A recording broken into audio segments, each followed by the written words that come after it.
नमस्कार मैत्रिणींनो, माझ्या चॅनलमध्ये आपलं स्वागत आहे. तर आज आपण एक छानशी लहान बाळाची टोपी शिवणार आहेत. तर त्याच्यासाठी मी हे स्लीव्हजचं कापड आहे, म्हणजे चुडीदारपासून कॉटनच्या चुडीदारचं स्लीव्हचं कापड आहे. त्याच्यातून रिव्ज कंटेन बनवणार आहोत आणि हे मी अस्तर घेतलेलं आहे व्हाईट कलरचं. ते खूप पातळ आहे आणि उन्हाळ्यात ठीक आहे लहान मुलांसाठी. तर आता आपल्याला वरच्या साईडने हे मी 7.5 इंच उंचीला आणि 6.5 इंच असं रुंदीला घेतलेलं आहे. तर ही लहान बाळाची कॅप आहे आणि आता आपल्याला समोरून 1 इंच खाली असं उतरवून घ्यायचं आहे आणि कॉर्नरवरती 1 इंच खाली घ्यायचं आहे आणि खालच्या बाजूने 1 इंच आत घ्यायचं आहे. आता जसं मी राऊंड मारत आहे तसं बघू शकता हे प्रमाणे.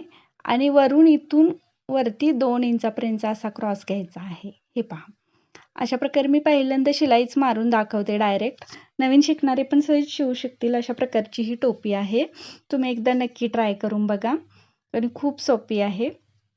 तर अशा प्रकारे वरून पण शिलाई मारून झाल्यानंतर मी कट करून घेत आहे आणि पक्की होण्यासाठी डबल शिलाई मारून घेत आहे थोडी आतल्या बाजूने.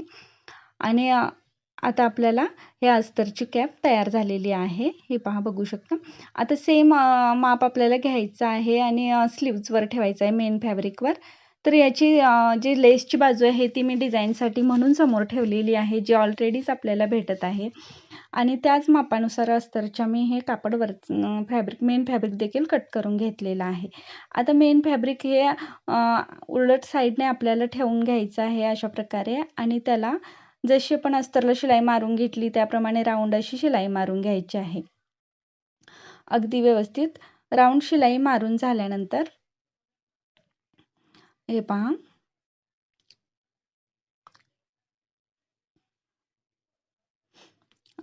आपल्याला सरळ करून घ्यायचं आहे.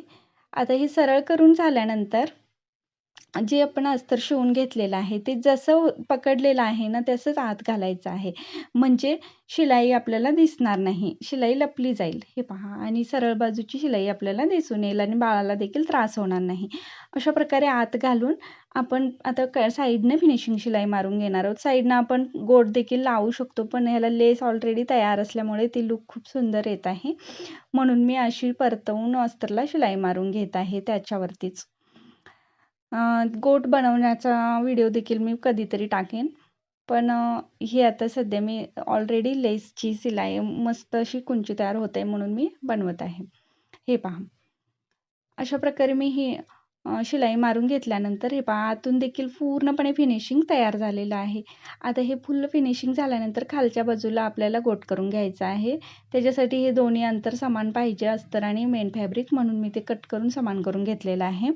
आता ह्याच्यासाठी मी एक लांब अशी पट्टी घेतलेली आहे. जी पट्टी अशी पाहिजे की बाळाच्या खालचा मानेचा भाग त्याच्यापेक्षा डबल पाहिजे. तर मी ही 13 इंचाची घेतली, म्हणजे साधारण 26 इंचाची टोटल पूर्ण लांब पट्टी अशी तयार आहे आणि 2 इंच रुंदीला आहे. तर ही आपल्याला आतल्या साईडने पहिल्यांदा अशी जॉईंट करून घ्यायची आहे. आतल्या साईडने पूर्ण अशी जॉईंट करून झाल्यानंतर परतवून आपल्याला जसं गोट मारतो तसं त्याप्रमाणे वरच्या बाजूने मारून घ्यायचं आहे, म्हणजे ऑटोमॅटिक दोन्ही साईडने आपल्याला. तर अशा प्रकारे शिलाई मारल्यानंतर ऑटोमॅटिक आपल्याला बंद तयार होईलच, म्हणजे पुढे शिलाई मारत घेऊन आल्यानंतर दोन्ही साईड आपल्याला दुडलेल्या दिसतील, त्याच्यावरती आपल्याला आत घालून जसे आपण बंद शिवून घेतो तशी शिलाई मारून घ्यायची आहे. असं सेम साईड आपण दुसऱ्या साईडला देखील शिलाई मारून घ्यायची आहे. तर आपली टोपी लगेच रेडी झालेली असेल. तर तुम्हाला हा व्हिडिओ कसा वाटला ते मला कमेंट करून नक्की सांगा. व्हिडिओ आवडल्यास लाईक, शेअर आणि सबस्क्राईब नक्की करा. असे नवनवीन व्हिडिओ मी पुन्हा पुन्हा घेऊन येत राहीन. आणि ही टोपी तुम्हाला कशी वाटली ते नक्की कळवा आणि तुम्ही एकदा नक्की ट्राय करा. हे पहा, अशा प्रकारे आपली पूर्णपणे लहान बाळाची टोपी तयार आहे आणि दिसायला खूप सुंदर असं लुक आहे. तर धन्यवाद.